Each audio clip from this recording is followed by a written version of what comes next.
Salut! Aujourd'hui, on va voir un petit peu ce que nous dit cette courte vidéo, 1 minute 16, mais dans laquelle on voit intervenir Yann Lelanne, sociologue et maître de conférences à l'Université de Lille. Et en fait, il va nous expliquer que lorsqu'on regarde les indicateurs idéologiques qui traversent la société française, elle devrait déboucher sur une victoire de la gauche. Donc, il nous parle de ça. Et on va, bien sûr, on va débunker un petit peu, on va voir un petit peu si il n'y a pas des petites choses idéologiques qui se glissent dans ce discours. La France est-elle de droite ou la France est-elle de gauche? Justement, Yann Lelanne, quand vous avez entendu cette phrase il y a 2 jours, comment vous avez réagi? En fait, c'est le jeu, j'imagine, que Retailleau essaye de positionner la France à droite. Mais en réalité, lorsqu'on regarde les indicateurs idéologiques qui traversent la société française, on s'aperçoit que sur toute une série de thématiques, elle devrait déboucher sur une victoire de la gauche. Idéologiquement, si on prend la question des droits des personnes, si on prend la question de la conscience écologique, si on prend la question de la lutte contre les inégalités, on s'aperçoit qu'il y a un mouvement de fond idéologiquement dans les grandes enquêtes d'opinion qui montre une augmentation de la tolérance, etc., sur toute une série de thématiques qui sont au cœur de ce qui fait... progressiste. Alors, une France progressiste est très marquée sur les valeurs de gauche. Or, ce mouvement idéologique ne débouche pas sur une victoire électorale de la gauche. Il y a eu une amélioration du nombre de députés à gauche au cours des 3 dernières élections législatives, c'est à noter, mais ça ne débouche pas sur une victoire définitive de la gauche, qui laisse ouvert une forme d'indétermination. Alors, il y a plusieurs choses intéressantes. On va reprendre un petit peu, on va reprendre point par point quand même. On va voir un petit peu, parce que il y a des petites choses qui sont dites qui sont quand même... Ça met un petit peu à sa sauce, monsieur le sociologue de gauche. Là, on n'en doutera pas. Vous avez réagi? En fait, c'est le jeu, j'imagine, que Retailleau essaye de positionner la France à droite.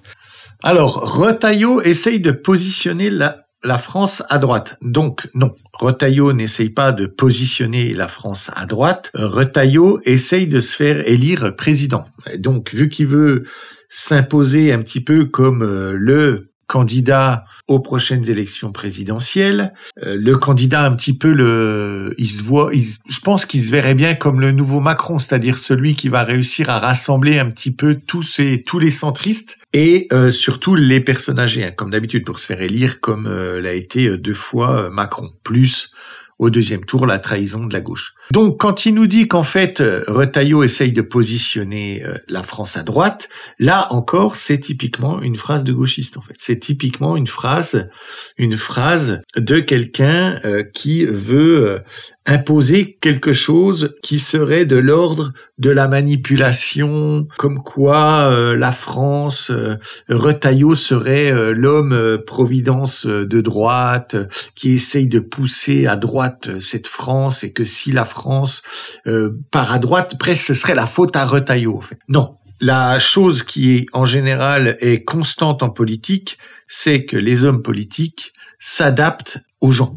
C'est rarement l'inverse. Dans une démocratie, et dans une démocratie comme elle est faite en France, le plus souvent, ce sont les hommes politiques qui s'adaptent au peuple. Ce n'était pas le cas avant. Avant, on avait des hommes politiques qui faisaient des propositions et le peuple qui adhérait ou pas. Aujourd'hui, on est plus dans le marketing, je dirais, politique, c'est-à-dire que on regarde ce qui se passe, on regarde ce qui pourrait marcher et on essaye de s'engouffrer. Donc Retailleau, lui, ce qu'il fait, c'est il essaye de se repositionner à droite, parce que vu que les LR ont trahi complètement ce que pouvait être un peu la droite, dans les années 90, ils essayent comme ça de reprendre un peu de terrain sur le RN, et surtout sur la branche LR qui est partie, la branche Ciotti, UDR, qui est partie au RN. C'est ceux-là, des électeurs, qu'il essaye Retailleau de récupérer, et en fait, il y a aucune volonté de la part de Retailleau de vouloir absolument faire basculer la France à droite. Non, la France a basculé à droite Et c'est pour ça que Retailleau choisit de s'orienter vers la droite. Sachant que la France ne s'est pas vraiment orientée à droite, on va voir après ce qu'il dit, c'est surtout que la France, il y a aujourd'hui 3 Frances.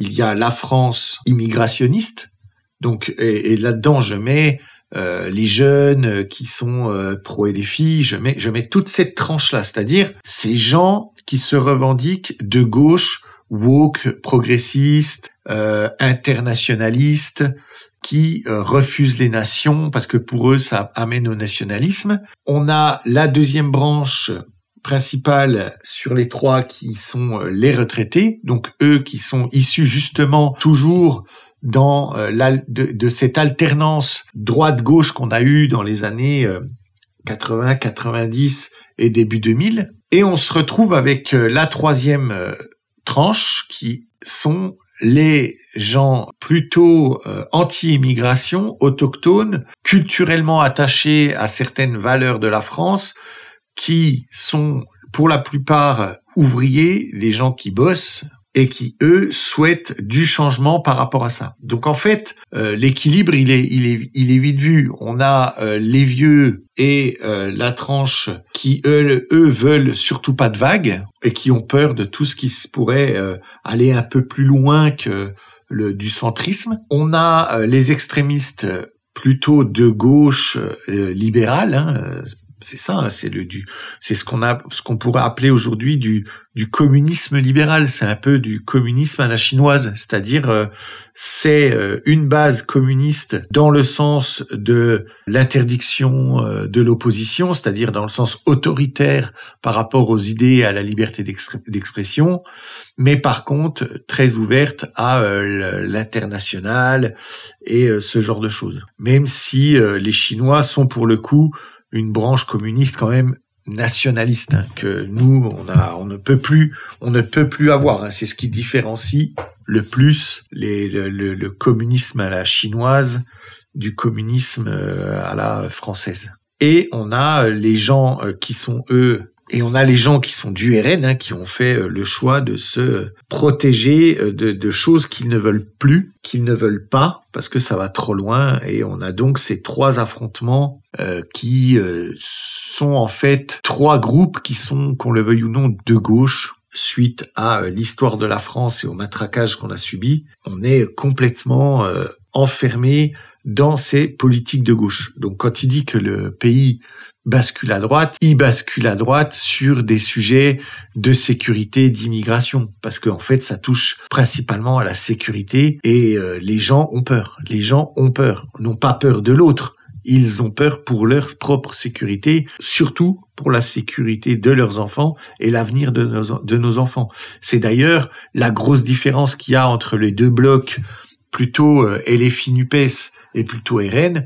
Ces 2 blocs-là sont opposés par rapport à la sécurité, surtout parce qu'on a ce bloc LFI-NUPES qui est plutôt un bloc qui n'a pas d'enfants. Quand je parle du bloc, je parle du bloc autochtone blanc de cette tranche politique. Ce sont des gens qui ne font pas d'enfants, ce sont des gens qui ne se projettent pas dans l'avenir, ce sont des gens qui ne voient pas le problème de sécurité pour les générations futures, donc ils n'ont pas de problème avec tout ça.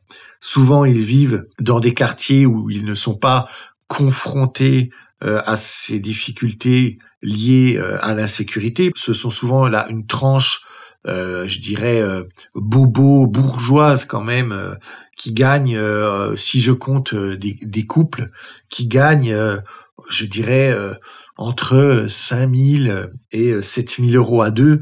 On est sur ces tranches d'âge-là qui choisissent de voter comme ça pour la LFI.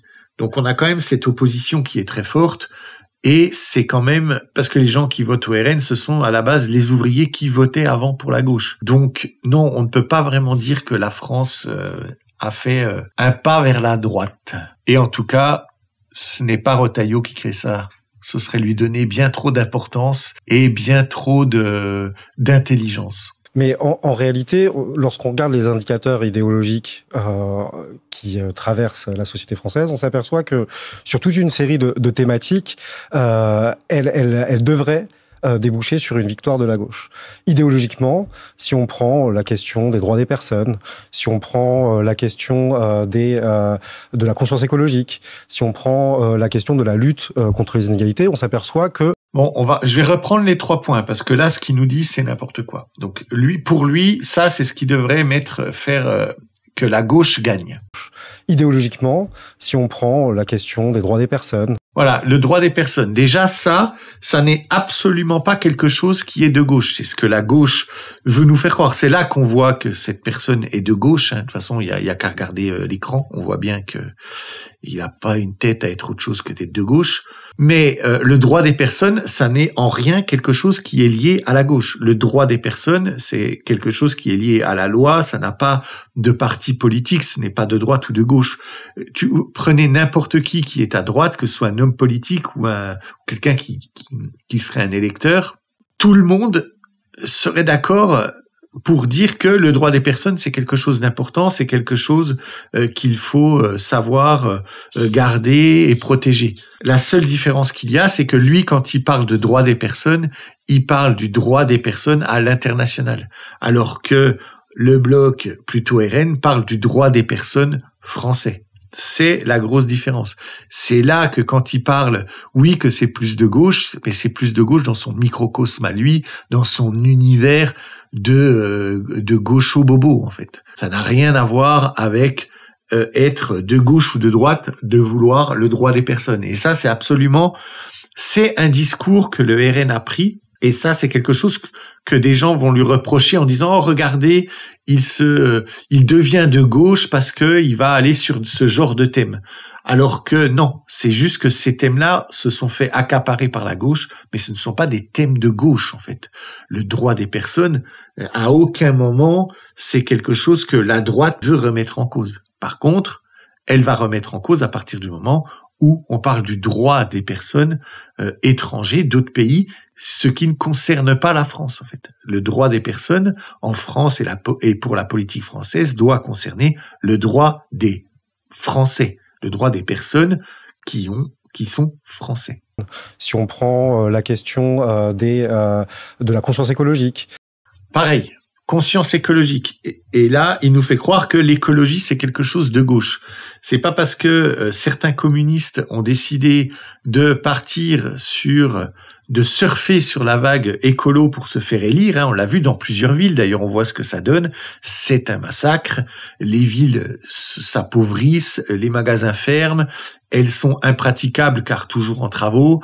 Ils mettent en place des choses qui ne servent à rien. C'est des millions d'euros jetés à la poubelle. Donc, on voit bien que l'écologie, en fait, ce sont juste des communistes qui avaient envie d'être élus et c'était un bon moyen de se faire élire. C'est-à-dire que beaucoup de gens se retrouvaient dans l'écologie et surtout les jeunes en se disant « Je ne sais pas pour qui voter, je vais voter écolo, au moins ça fait pas de mal et je montre que c'est important et c'est forcément quelque chose de bien en fait.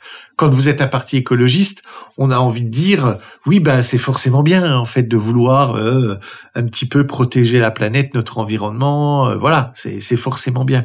Sauf que l'écologie n'est absolument pas quelque chose qui est de gauche en fait. L'écologie, pour moi, c'est comme le droit des personnes. L'écologie, c'est quelque chose qui doit être central dans la politique, juste parce qu'elle doit être apolitique, c'est-à-dire elle doit être centrale dans le sens qu'elle doit être dans l'axe politique français que tous les partis devraient un petit peu prendre en compte. Parce que oui, l'écologie c'est important, l'écologie c'est quelque chose qui doit être fait localement. On ne peut pas parler d'écologie comme l'Europe souhaite en parler, c'est-à-dire de manière globale, car ce serait vouloir interférer dans le choix d'autres pays de prendre des directions plus ou moins écologistes. Non, on doit d'abord se recentrer sur nous et on doit associer l'écologie au développement économique et l'un et l'autre ne doivent pas se gêner. Par contre, si à un moment donné l'écologie gêne l'économie doit toujours prendre un petit peu le pas. Et je dois dire qu'en France, au niveau écologique, on a déjà fait tellement d'efforts, on a déjà fait tellement de choses. Aujourd'hui, On ne peut plus dire que la France serait le mauvais élève de l'écologie. Pourquoi ? Parce que l'écologie, ce n'est pas de gauche, c'est apolitique en fait, l'écologie. Et pour moi, on devrait interdire les partis qui se disent des partis écologiques. L'écologie ne devrait jamais être mis en dehors de toutes les familles politiques. Et ça, c'est une grave erreur. C'est pour ça qu'aujourd'hui, le problème de l'écologie ne peut pas être réglé, parce qu'en fait, il est polarisé. Il est polarisé parce qu'il s'est inscrit comme un parti politique et comme quelque chose de gauche. Donc, forcément, il est polarisé. Et on se retrouve avec des gens, par exemple, très droite économique, qui sont assez durs sur libertaires, un petit peu comme ça, qui vont totalement rejeter l'écologie et qui vont un peu s'en désintéresser. Tout ça parce que on a fait croire que l'écologie était de gauche. Mais il ne faut pas laisser ces sujets à la gauche, en fait. C'est très important d'avoir quand même un discours et d'avoir une réflexion sur le moyen de quand même conserver notre écologie, et je parlerai plutôt de conserver notre habitat, ce qu'on a toujours fait en France avec l'entretien que pouvaient faire les paysans qui aujourd'hui, on leur met des bâtons dans les roues, on a fait retirer, vous savez, les haies, on a fait retirer ces choses, on s'est rendu compte que c'était des conneries.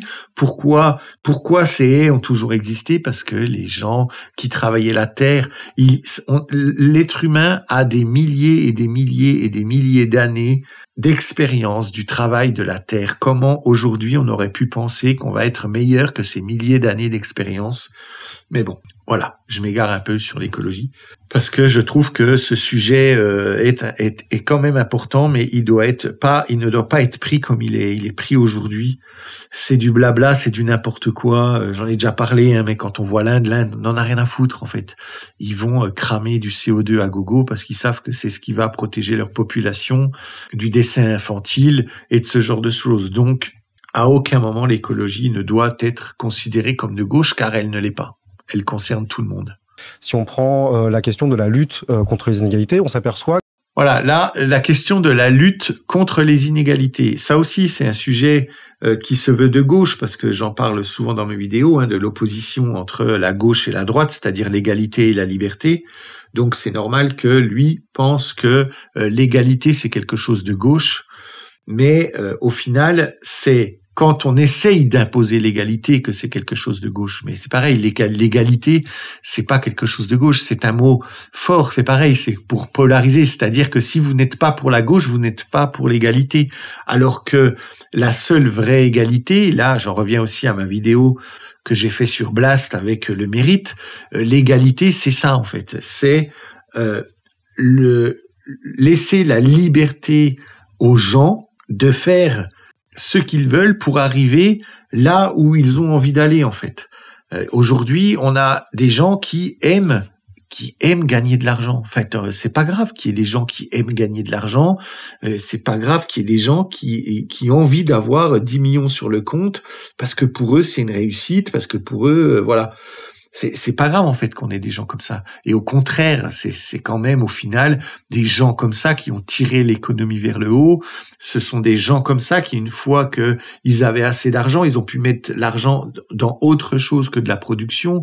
Ils l'ont mis dans l'amélioration. Alors, ça n'a pas eu que des points positifs, Le travail à la chaîne, le Fordisme, tout ça, ça a quand même créé aussi des jobs répétitifs, usants, fatigants, intellectuellement et physiquement. Ça a créé quand même beaucoup de difficultés au travail, mais ça a aussi donné du travail. En fait, comme d'habitude, la gauche veut toujours polariser et extrémiser le discours et ne veut jamais mettre de la nuance et pousse toujours les méchants capitalistes qui veulent prendre tout et qui veulent qu'il n'y ait que de l'inégalité et les gentils gauchistes qui sont eux pour l'égalité. En fait, ils sont pour l'esclavagisme social, ils sont pour le vol des biens de ceux qui mettent du courage dans leur travail et du courage pour faire avancer les choses. C'est tout ce que fait la gauche. La gauche n'a fait que du blabla. Il voit très bien que ça ne fonctionne pas. Il n'y a aucun gouvernement vraiment de gauche ou pays qui a réussi à se développer en étant complètement de gauche, à vraiment se développer. Tous les pays qui, à un moment donné, font le choix de la gauche, sur le long terme, si on regarde toute leur histoire, c'est rare de voir que des pays ont vraiment réussi à s'en sortir en restant de gauche. Je vais reprendre mon exemple de la Chine communiste. C'était un trou à M, rempli de gens qui galéraient, qui crevaient de faim, et du jour où ils ont décidé de mettre le bras dans le capitalisme, comme par hasard, on voit où ils en sont aujourd'hui. Donc, le capitalisme, c'est pas le méchant problème à tout. Le capitalisme, c'est la base de l'humanité. C'est juste qu'aujourd'hui, on essaye de nous faire croire que c'est le problème. Enfin, la gauche essaye de nous faire croire que c'est le problème. On nous l'a mis dans la tête depuis 50 ans. Mais aujourd'hui, on se rend bien compte, et le peuple se rend bien compte qu'au final, si vous voulez aider des travailleurs, si vous voulez de l'égalité, en fait, il faut de la richesse. Et oui, la richesse peut être au détriment des autres. Les ressources mondiales ne sont pas infinies, elles sont donc finies. Donc on va dire qu'on peut prendre les ressources mondiales si je prenais 100% pour les ressources mondiales, qui serait un peu comme le total d'argent disponible que l'on peut faire avec ces ressources. Donc, il y a un moment donné, oui, pour qu'il y en ait qui ait un peu plus, il faut qu'il y en ait qui ait un petit peu moins. Et c'est un peu... on ne pourra jamais faire autrement, en fait, parce qu'il y aura toujours des gens qui essaieront comme ça de faire en sorte que les gens à côté d'eux vivent mieux. Moi, je suis désolé, si j'ai le choix entre mon fils a une vie belle, correcte, au détriment d'un autre enfant dans le monde que je ne connais pas, oui, je prends ce choix-là, en fait. Pour qu'il soit bien comme il est, comme il peut être aujourd'hui, et comme on a un peu connu en France ces dernières années, ça doit être au détriment d'enfants d'autres pays qui sont un peu moins bien. En fait, je préfère faire ce choix. Alors là, on peut dire oui, c'est égoïste, c'est ceci, c'est cela, mais c'est comme ça que ça fonctionne, en fait. Et ces pays qui aujourd'hui sont pauvres, pourquoi ils choisissent d'aller dans la direction de faire le partage? Parce que vous savez, c'est les trois principes. Je crois que c'est dans 1984 qu'il parle de ça, où à un moment il explique, un des personnages du livre explique que en fait, il y a les trois classes, parce que voilà, 1984, ça sort de la guerre, ça sort, donc on est en plein les luttes des classes et ce genre de choses, et il identifie trois classes, la classe riche, la classe moyenne et la classe pauvre. Et en fait, c'est ce qu'il explique, il dit que en gros, les riches se battent pour rester riches, la classe moyenne se bat pour sortir de la classe moyenne et devenir riche, et les pauvres qui n'ont rien se battent pour partager l'argent des autres, en fait. Et aujourd'hui, on voit bien que c'est vraiment ce qui se passe dans le monde d'aujourd'hui. Pourquoi la classe moyenne se fait taper sur le dos? Parce que, en fait, oui, il y a une partie des gens qui sont très riches, qui savent quand même que les seuls qui seraient capables de les détrôner et d'un petit peu grappiller leur manière comme ça de gagner beaucoup d'argent, ça serait que il n'y a que la classe moyenne qui peut y arriver de manière comme ça rapide, je dirais, même si c'est un bien grand mot. Donc oui, il y a quand même un petit peu de lutte des classes, qu'on le veuille ou non. Les pauvres, eux, veulent le partage, oui, parce qu'en fait, ils n'ont rien à partager. Donc c'est facile de dire à quelqu'un: il faut qu'on partage. Je veux dire, si le mec, il a un pommier dans son jardin et que le mec qui n'a pas de pommier vient dire oui, bon, moi je suis pour faire une loi qui dit que maintenant les pommes du village, on doit toutes les cueillir, les mettre dans un hangar et les répartir pour que tout le monde ait le même nombre de pommes. Oui, c'est normal, t'as pas de pommier, donc forcément tu veux qu'on partage les pommes. Et ça, c'est vraiment la LFI. Ça, c'est le résumé psychologique de base de l'électorat et de la LFI. C'est exactement ça. Et c'est pour ça qu'on a créé tout ce qui est le social. C'est pour ça qu'on crée des esclaves sociales, parce qu'on veut les laisser comme ça dans cette idée de partage et comme si c'était quelque chose de bien. Donc voilà, bon, tout ça est bien plus compliqué que ce que j'ai résumé. Quand je parle que les riches ne veulent pas que la classe moyenne prenne leur place. C'est pas tout à fait ça. Ce n'est pas aussi opposable que ça. Il y a un mouvement de fond, idéologiquement, dans les grandes enquêtes d'opinion, qui montre une augmentation de la tolérance, etc., sur toute une série de thématiques qui sont au cœur de ce qui fait... progressiste. Alors, une France progressiste est très marquée sur les valeurs de gauche. Or, là, en fait, ce qu'il est en train de nous dire, c'est parce qu'il est dans son microcosme de gauche. Lui, il a l'impression que le progressisme et le wokisme, c'est quelque chose qui prend de la place dans la société. J'aimerais juste lui rappeler que, en fait, dans son électorat, c'est juste les 18-25 ans qui sont comme ça, les 18-30 ans pour les métropoles. Mais en fait, c'est ça. Ce sont les 18-30 ans des métropoles et de certaines villes jusqu'à des villes de, 30 ou 50 000 habitants qui ont un peu cette manière de penser que le wokisme et qu'il y a l'avancée du progressisme, donc il le voit beaucoup parce que c'est son microcosme. Mais j'aimerais lui rappeler que les retraités qui ont voté pour Macron, ne sont pas progressistes. La plupart des gens du RN et compagnie ne sont pas progressistes. Toutes les minorités qu'ils défendent ne sont pas progressistes. Ils sont progressistes dans le fait de faire avancer les minorités, la place des minorités dans la société, parce que c'est toujours pareil. Ils veulent avoir plus de place. Pourquoi? Pour avoir plus d'argent, en fait. C'est tout. Ce n'est rien d'autre, en fait. Donc voilà, ce wokisme ne représente qu'une infime partie de la population.